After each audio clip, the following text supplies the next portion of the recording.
பிரணாமாஸ்து. அனைவருக்கும் வணக்கம். நாம் அடுத்ததாக பார்க்க போகிற புத்தகம் என்னன்னா ரொம்ப சுவாரஸ்யமாக இருக்குது. ஸ்ரீ ராமச்சந்திரஜியின் சுயசரிதம் பாகம் 1, ராமச்சந்திராவின் சுயசரிதம் பாகம் 2, அதாவது பாபுஜி மகாராஜ் அவர்களுடைய சுயசரிதம் தான் பார்க்க போகிறோம். It's quite interesting. ஓகேவா? ஒரு தியானம் முடியவும் டைரி எழுதும்போது அந்த எக்ஸ்பீரியன்ஸை எழுதுறதே ரொம்ப ஒரு இன்ட்ரெஸ்டிங்கான விஷயம். ஸோ இவருடைய தியானத்தில் ஒரு தியானத்துலேயும் என்ன எக்ஸ்பீரியன்ஸ் அப்படின்றத இங்கே உள்ள பார்க்க முடியுது. அதனால இது ரொம்பவே இன்ட்ரெஸ்டிங்காக இருக்கும். ஸோ டைரி நம்ம தியானம் முடிய நம்மளுடைய எக்ஸ்பீரியன்ஸை டைரியில் எழுதுறது நமக்கு நிறைய விதத்தில் ஒரு ஹெல்ப்ஃபுல்லாக இருக்கும். ஓகேவா? ஸோ நம்ம ஆரம்பிக்கலாம். பாகம் 1 ஆரம்பிக்கிறோம். ஓகேங்களா? ஸோ ஸ்ரீ ராமச்சந்திரஜியின் சுயசரிதம் முதல் பாகம். இது ஒரு ஓல்டு காப்பி தான்.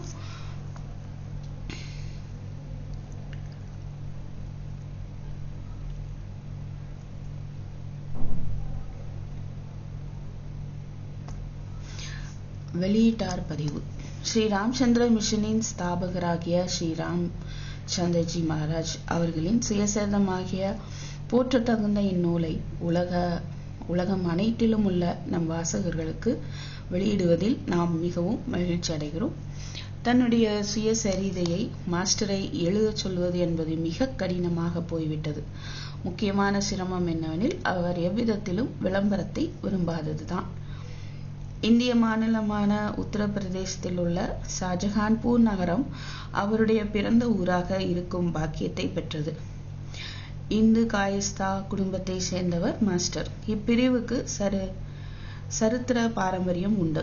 முகலாய சக்கரவர்த்தி அக்பரின் காலத்திலிருந்தே பழம்பெருமை கொண்டது இக்குடும்பம். அவருடைய முன்னோர்களில் ஒருவர் அக்பரின் சபையிலே மீர் முன்ஷி, அதாவது மந்திரி அந்தஸ்து பொறுப்பில் இருந்தார். அவருக்கு வீரம் மிக்கவர் என்ற பெருமையை அளிக்கும் வகையில் பஹாரா என்ற பட்டம் அளிக்கப்பட்டது. அவாத் என்ற இடத்தில் உள்ள தால்கிராம் என்ற ஊரில் அவர் ஓர் ஜாகிரை பெற்றிருந்தார். இச்சொத்து பல சந்ததியினர் காலம் வரைக்கும் இக்குடும்ப சொத்தாக இருந்து வந்தது.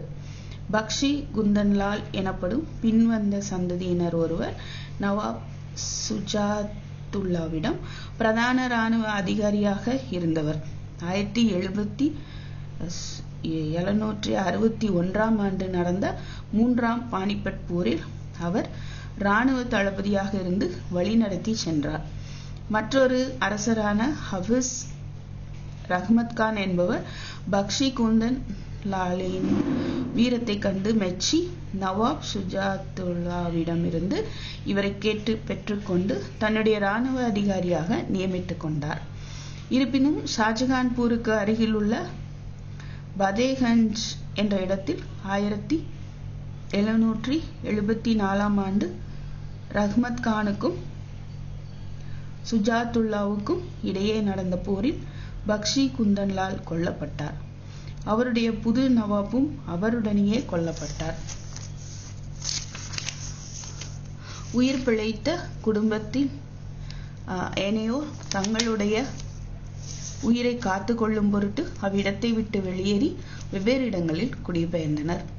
பக்ஷி சாஹிப்பின் பேரனும் இந்நூலாசிரியர் மகாத்மா ஸ்ரீ ராமச்சந்திரஜி மகாராஜின் கொள்ளு தாத்தாவுமான கிரேட் கிராண்ட்ஃபாதர் திவான் ஸ்ரீஜாதிலால் 1824 ஆண்டு ஷாஜகான்பூரின் அந்நாளைய நவாபிற்கு மந்திரியாக நியமிக்கப்பட்டார். அவருடைய மகனும் இந்நூலாசிரியர் மகாத்மா ஸ்ரீ ராமச்சந்திரஜியின் தாத்தாவுமாகிய ஸ்ரீ ஜானகி பிரசாத் ஆங்கில ஆட்சியின் கீழ் பூதான் நகரத்து சிவில் நீதிமன்றத்தில் முன்சாரிமாக வேலைக்கு அமர்ந்தார். இந்நூல் ஆசிரியரின் தந்தையான மதிப்பிற்குரிய ஸ்ரீ பத்ரி பிரசாத் அவர்கள் பூதான் நகரில் 1867 ஆண்டு ஜூலை 12ஆம் நாள் பிறந்தார்.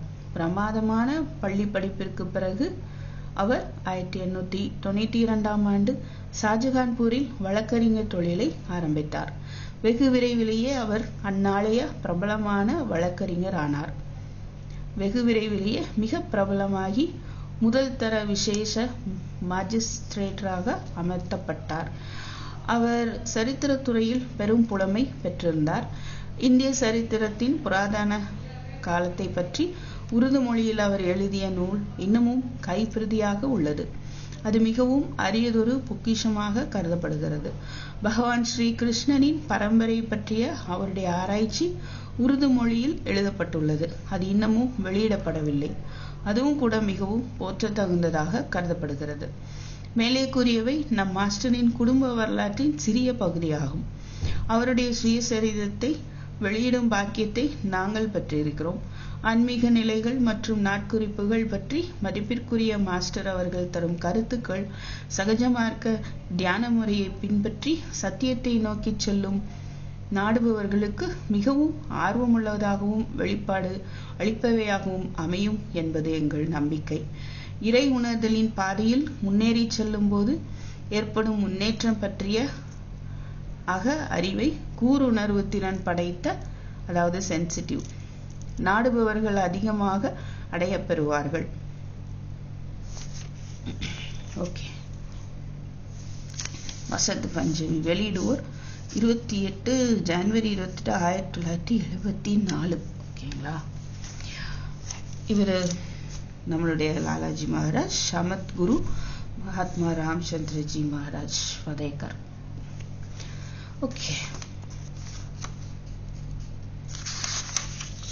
பாபுஜி. இதில் நம்ம பார்க்க போகிறது ஆரம்பகால வாழ்க்கை, வயது வந்த வாழ்க்கை, மாஸ்டரின் திருவடிகளில் 1928, 29, 30, 31, 12. அத்தியாயம் 1. ஆரம்பகால வாழ்க்கை.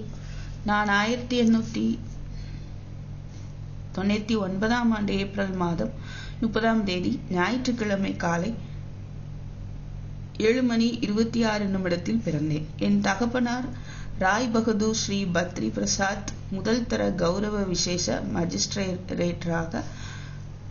மஜிஸ்ட்ரேட்டாக பணியாற்றியவர். குழந்தைகள் பொதுவாக இருப்பது போல் அல்லாமல் நான் என் குழந்தை பருவத்தில் ஆகாரம் சாப்பிடுவதில் நாட்டம் கொண்டிருக்கவில்லை என்று என் தாயார் என்னிடம் கூறியிருக்கிறார். உணவு பரிமாறப்பட்ட போதிலும் கூட வேறு யாராவது ஒருவர் என் வாயினுள் அதை போட்டால் வழிய நானாக சாப்பிட மாட்டேன். வாழ்க்கையின் ஒவ்வொரு அடியிலும் நேர்மையாக இரு, திருடாதே என்ற பாடத்தை என் அன்னை எனக்கு போதித்தார்.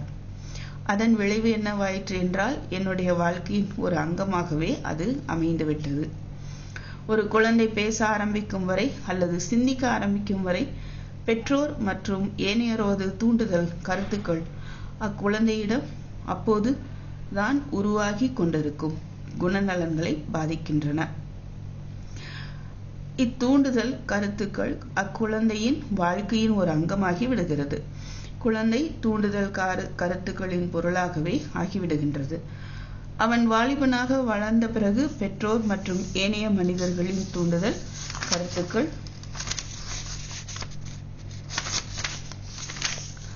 தொடர்ந்து பெருமளவுக்கு வேலை செய்கின்றன.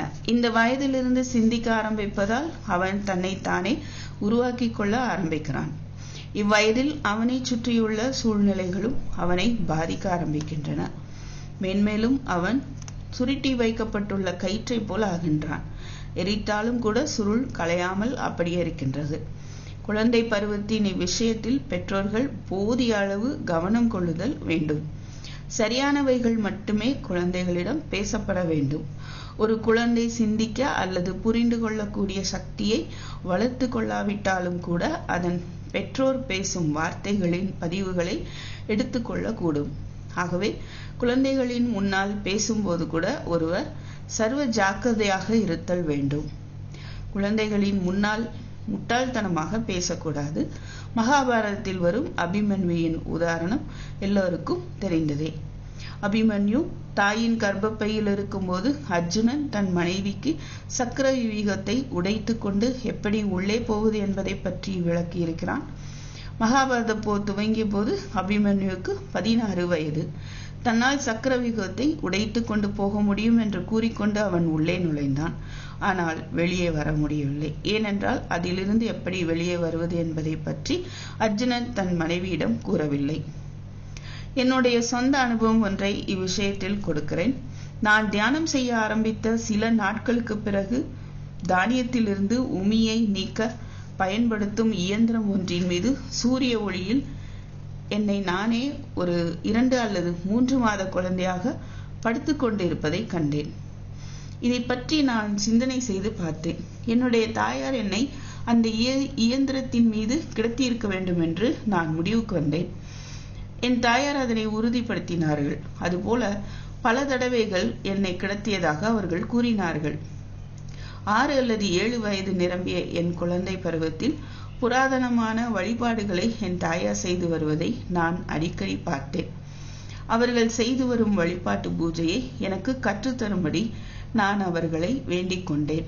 என் நெற்றியில் அவர்கள் சந்தனத்தை பூசுவதுண்டு. அன்றைய பூஜையை நான் செய்துவிட்ட எண்ணத்தில் சந்தோஷப்படுவதுண்டு. இது கொஞ்ச காலத்திற்கு தொடர்ந்து கொண்டிருந்தது.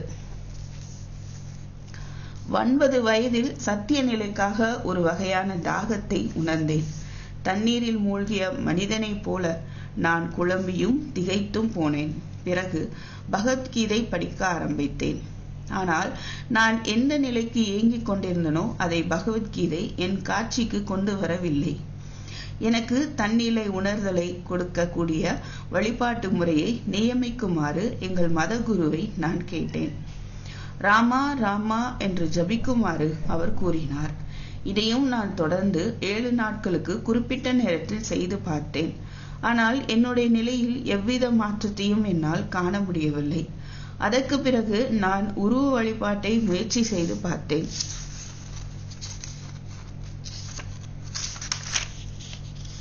உருவ வழிபாடு முன்னோக்கி அழைத்து செல்வதற்கு பதிலாக என்னை பின்னோக்கி இழுத்து செல்வதை நான் கண்டேன். ஆகையால் அதனையும் விட்டுவிட நான் வற்புறுத்தப்பட்டேன். என்னுடைய தாகத்தை இவையெல்லாம் தீர்க்க முடியவில்லை. இந்த குழப்ப நிலை என்னுடைய 14ஆம் வயது வரை தொடர்ந்தது. ஒரு திறன் படைத்த நல்ல மாஸ்டருக்காக நான் அப்பொழுதெல்லாம் பிரார்த்தித்து கொண்டிருந்தேன். யாரிடமாவது இந்த எண்ணத்தோடு சென்றால் அவரை நிச்சயமாக என் மாஸ்டராக ஏற்றுக்கொள்வது என முடிவு செய்தேன். இதே வயது காலத்தில் துணிமணியின் வாசனையினால் என்னுடைய துணிமணிகளை என்னால் அடையாளம் கண்டுகொள்ளக்கூடிய ஒரு விசித்திர உணர்வை நான் வளர்த்து கொண்டேன். இது எந்த அளவுக்கு வளர்ந்து விட்டதென்றால் என்னுடைய 14 வயதில் ஒருவனின் வியர்வை வாசனையை கொண்டே அவனுடைய குணாதிசயங்களை நான் அறிந்து கொள்ள முடிந்தது. சில நாட்களுக்கு பிறகு தத்துவ விசாரத்தில் நான் ஆர்வம் கொண்டேன்.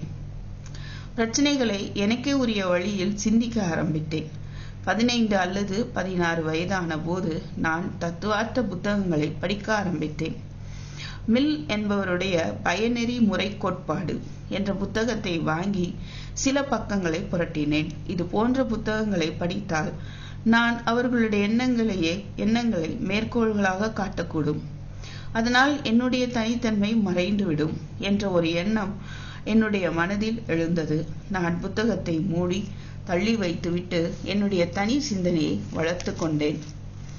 என்னுடைய குழந்தை பருவத்திலிருந்து என்னை பார்த்த யார் ஒருவரும், உறவினராக இருந்தாலும் சரி, பொது மனிதராக இருந்தாலும் சரி, என்னை ஒரு மடையனாகவே எண்ணினார்கள். நான் பகட்டற்ற தன்மையை மிகவும் பெற்றிருந்தேன். அது இன்னமும் இருக்கிறது. ஆனால் அதன் தோற்றம்தான் மாறிவிட்டது. இப்பொழுது மக்கள் என்னை எளிய மனிதராக எண்ணுகிறார்கள். என்னுடைய 6வது வயதில் ஒரு ஆசிரியரின் கீழ் கற்க தொடங்கினேன். 1 வருடம் கழித்து எனக்கு டைபாய்டு ஜுரம் வந்தது. அதிலிருந்து மீள்வதற்கு கிட்டத்தட்ட 1 வருட காலம் ஆகியது. ஜுரம் கண்ட கால இடைவெளியில் அது வரைக்கும் நான் படித்தவைகளெல்லாம் மறந்து போனேன். என்னுடைய மனம் சுத்தமாக துடைக்கப்பட்ட பலகையை போலானது. நான் எல்லாவற்றையும் எப்படித்தான் மறந்தேனோ எனக்கு இப்போதும் கூட ஆச்சரியமாக இருக்கிறது. என்னுடைய பள்ளி வாழ்க்கை தோல்விகளால் நிரம்பிய ஒன்று. அதன் முக்கிய காரணம் கணக்காகும். என்னுடைய பள்ளி கால வளர்ச்சியையே நான் கெடுத்து கொண்டேன். என்னுடைய ஆசிரியர் வீட்டு பாடங்கள் கொடுப்பது வழக்கம். கணிதம் சம்பந்தப்பட்ட கேள்விகளை நான் எப்போதும் தள்ளி வைத்தேன். என்னை பற்றியதொரு முட்டாள்தனமான கதையொன்றை நான் இப்பொழுது சொல்கிறேன். ஒரு சமயம் நான் கேள்விகளுக்கு விடையளிக்கவில்லை. நான் கேள்விகளுக்கு விடை தயாரிக்காததால் ஆசிரியரிடம் உதவி வாங்க வேண்டியிருக்கும் என்று நான் நினைக்க ஆரம்பித்தேன். அடி வாங்குவதிலிருந்து தப்புவதற்காக குளவி கொட்டும்படியாக சுவரில் இருந்த குளவி கூட்டில் என்னுடைய விரலை நுழைத்தேன். ஆசிரியர் வந்தபொழுது குளவி கொட்டிவிட்டதால் என்னால் கேள்விகளுக்கு விடை எழுத முடியவில்லை என்று கூறினேன். தண்டனையிலிருந்து தப்பித்தேன். ஆனால் ஒன்று சொல்லுவேன், குளவி கொட்டியதை விட ஆசிரியரின் அடி ஒன்றும் அவ்வளவு கஷ்டமாக இருந்திருக்காது. நான் 16 வயதை அடைந்த போது ஆங்கிலம், உருது மற்றும் பாரசீக இலக்கியங்கள் மீது ஈடுபாடு வளர்ந்தது. பூகோளம் என்னுடைய பொழுதுபோக்கு. அந்த துறையில் அதிக புத்தகங்கள் படித்தேன். உண்மையில் சொல்லப்போனால் அந்த வயது வரைக்கும் புத்தகங்கள் படிப்பதில் நான் கொஞ்சம் கூட ஆர்வமாக இருந்ததே இல்லை. என்னுடைய காரியங்களிலெல்லாம் நேர்மை தலையானதாக இருந்தது. ஒரு சமயம் பள்ளிக்கூடத்திற்குள் 1 ரூபாய் காசினை கண்டெடுத்தேன். அதனை தொலைத்தவரிடம் கொடுக்கும் பொருட்டு அதனை தலைமை ஆசிரியரிடம் ஒப்படைத்து விட்டேன். மிகவும் நெகிழ்ந்து போன அவர் என்னுடைய நேர்மையை பாராட்டி எல்லா வகுப்புகளுக்கும் சீட்டு அனுப்பினார்.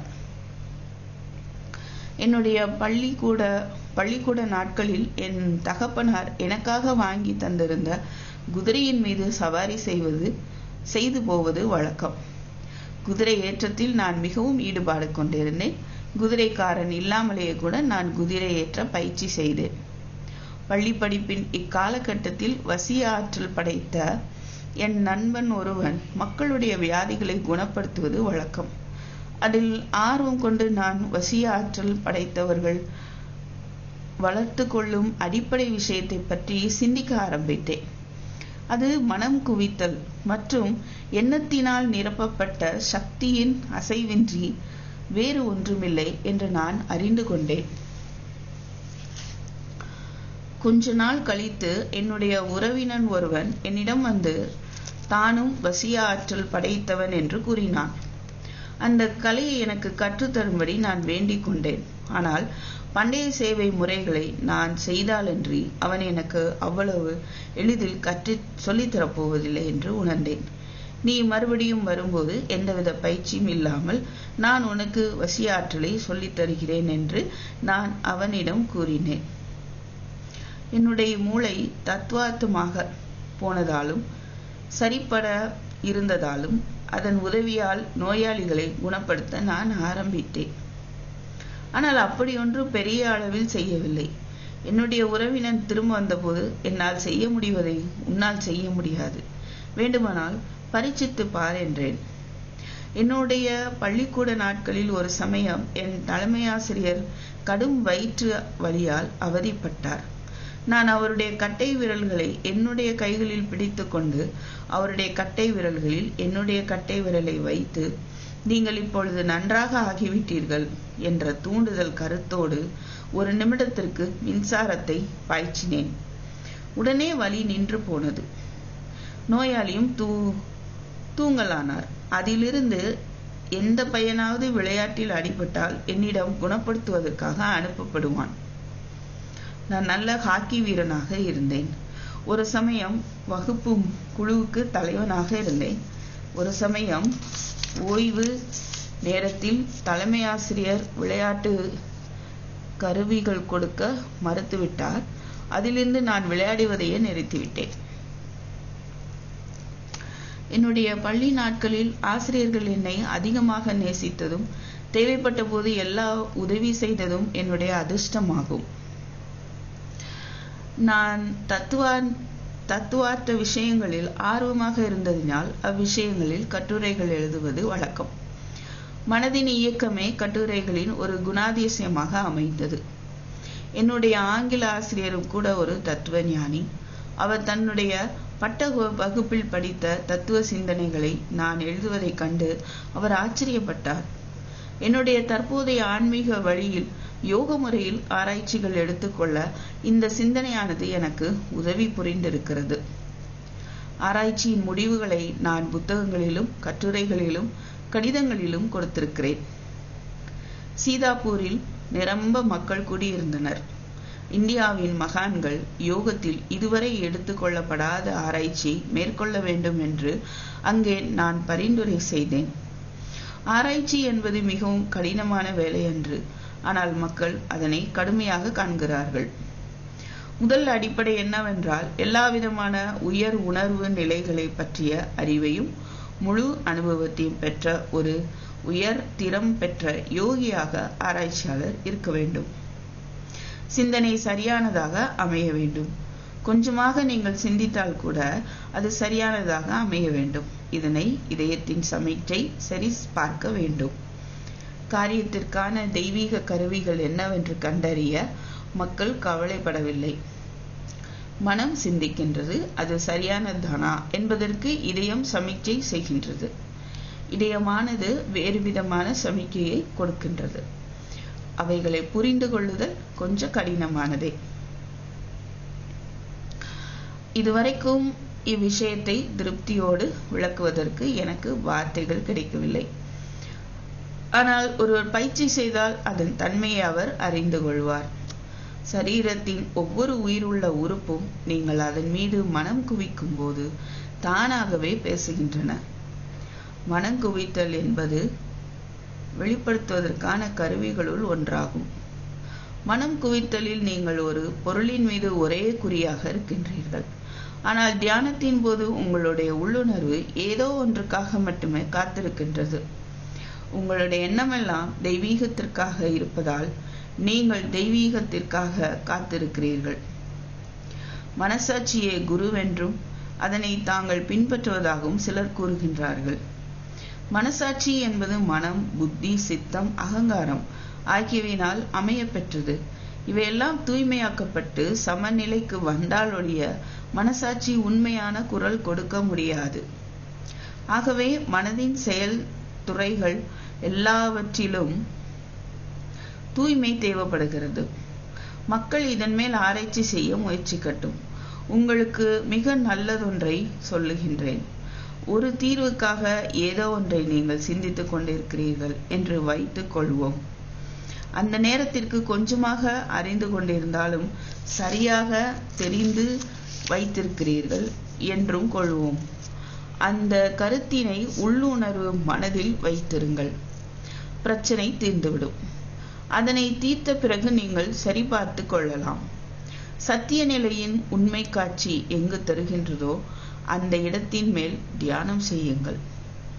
சத்திய நிலையின் உண்மை காட்சி எங்கு தருகின்றதோ அந்த இடத்தின் மேல் தியானம் செய்யுங்கள். உங்கள் இதயம் முழுவதுமாக திருப்தி அடைந்துவிடும். என்னுடைய சிறு வயதில் நான் சில விஷயங்களை பற்றி குறி சொன்னேன். அவையெல்லாம் உண்மையாயின. நூற்றுக்கணக்கான வருடங்களுக்கு அப்பால் வரக்கூடியவைகளை ஒருவர் எப்படி குறி கூறலாம்? என்னுடைய சிறு வயதில் நான் சில விஷயங்களை பற்றி குறி சொன்னேன். அவையெல்லாம் உண்மையாயின. நூற்றுக்கணக்கான வருடங்களுக்கு அப்பால் வரக்கூடியவைகளை ஒருவர் எப்படி குறி கூறலாம் என்பதை வாசகர்களின் ஆர்வத்திற்காக நான் கூறுகின்றேன். தலையின் இடப்பகுதியில் உயர் உணர்வு நிலை ஒன்று இருக்கிறது. ஒவ்வொரு கேள்விக்கும் அது விடையளிக்கின்றது. என்னுடைய ராஜயோகத்தின் வன்மை efficacy of ராஜயோகா என்ற புத்தகத்தில் நான் இதனை பற்றி விவாதித்திருக்கிறேன். வரப்போகின்ற நிகழ்ச்சிகளின் மீது சிந்திப்பவர் யார் ஒருவரும் அந்த இடத்தின் மீது தன் சிந்தனையை திருப்பி சிந்திக்கும்போது அதனை பற்றி அறிவார். வரப்போகின்ற நிகழ்ச்சிகளின் மீது சிந்திப்பவர் யார் ஒருவரும் அந்த இடத்தின் மீது தன் சிந்தனையை திருப்பி சிந்திக்கும்போது அதனை பற்றி அறிவார். சிந்திப்பது என்பது இயற்கையாக மனோசித்தத்தின் எந்தவித அழுத்தமும் இல்லாத வகையில் இருக்க வேண்டும். அவர் அழுத்தத்தை பிரயோகித்தால் முயற்சியானது இயற்கைக்கு மாறானதாக ஆகிவிடுகிறது. ஸ்தூலம் விளைகிறது. இம்முறையானது மிகவும் அமைதியாக மேற்கொள்ளப்படுதல் வேண்டும். இம்முறைக்கு கடவுள் பற்றும் தேவைப்படுகிறது. நான் மீண்டும் அடுத்த பதிவில் சந்திக்கிறேன். நன்றி, வணக்கம்.